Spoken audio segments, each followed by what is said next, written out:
बारिश की पहली फुहार के साथ ही मन की भीगी मिट्टी से यादों के ना जाने कितने अंकुर फूट आते हैं, जाने कितने एहसास जाग जाते हैं।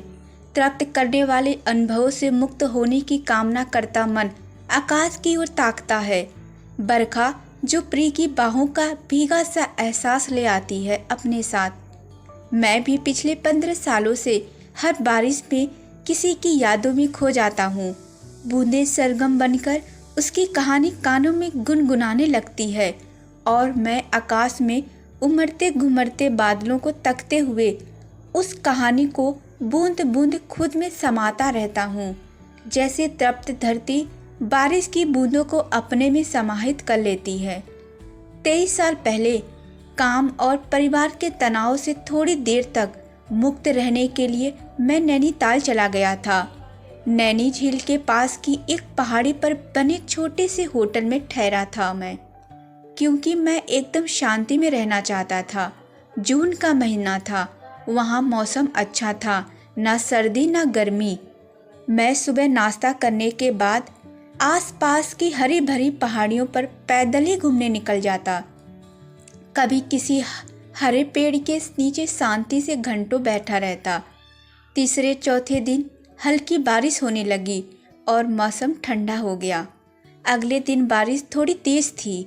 मैं गर्म चाय का कप लेकर गैलरी में खड़ा होकर भीगती वादियों के सौंदर्य को निहारने लगा। अचानक बूंदों की सरगम के बीच किसी सुरीली आवाज़ ने कानों में रस घोल दिया। मैंने इधर उधर देखा। कोने वाले कमरे की गैलरी में एक लड़की खड़ी थी। वही गुनगुना रही थी एक पुराना रोमानी सा गीत। हल्के हरे रंग का कढ़ाई वाला सूट पहने वह खुद उन हसीन वादियों का एक हिस्सा लग रही थी। उसने हथेली गैलरी के बाहर फैला दी। उसकी हथेली पर बारिश की बूंदें सरगम बजाने लगी। हल्का सा कोहरा पेड़ों की फुनगिरियों पर उतर आया था और इस सुरमई शाम के रहस्यमयी परिवेश में वह बादलों से उतरी कोई परी सी लग रही थी, जो सबसे बेखबर अपने मगन में गुनगुनाती जा रही थी। कुछ देर बाद उसका ध्यान मेरी तरफ गया तो वह झेप कर चुप हो गई।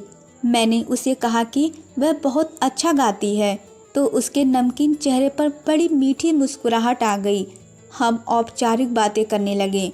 पता चला वह अपनी माँ के साथ नैनीताल घूमने आई है, लेकिन आज उसकी माँ को बुखार लग रहा है, तो वह दोनों कमरों में ही थी। दूसरे दिन बारिश रुक गई। मैं जरा टहलने निकल ही रहा था कि अचानक वह सामने आई और पूछने लगी कि क्या मैं मार्केट की तरफ जा रहा हूँ। मेरे हाँ कहने पर बोली कि माँ की दवाइयाँ और 1-2 ज़रूरी चीज़ें लेनी है, तो क्या वह मेरे साथ चल सकती हैं। मुझे भला क्या ऐतराज़ हो सकता था। हम में भीगी सड़कों पर चलते हुए नैनी झील के पार बने मार्केट में पहुँचे। उसने मेडिकल स्टोर से अपना सामान लिया और वापस आ गई। रास्ते में गरम गरम भुट्टे सीख रहे थे। हम ठंडी वादियों में गरम भुट्टे खाते हुए धीमे कदमों से लौट रहे थे।